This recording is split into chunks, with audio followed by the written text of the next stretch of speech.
પાટણ જિલ્લાના સમી તાલુકા તથા શંખેશ્વર પંથકમાં વસતી વાદી વસાહતો માટે સમાજસેવી જિજ્ઞાબેન શેઠ દ્વારા સતત સેવાકીય પ્રવૃત્તિઓ હાથ ધરાઈ રહી છે. તાજેતરમાં જ સમી તાલુકાના મોટી ચંદૂર નજીક આવેલી વાદી વસાહતમાં શિયાળુ સેવાયજ્ઞ યોજાયો હતો.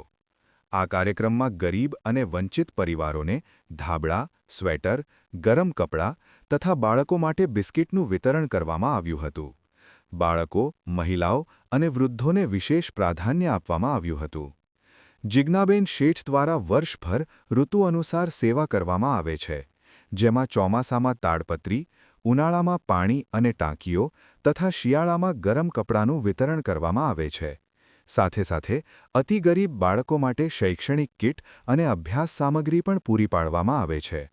આ સેવાઓથી વાદી વસાહતોના લોકોમાં વિશ્વાસ અને આશાની લાગણી ઊભી થઈ છે, જેને લઈ સ્થાનિક લોકોએ જિજ્ઞાબેન શેઠની સેવા ભાવનાને દિલથી બિરદાવી હતી.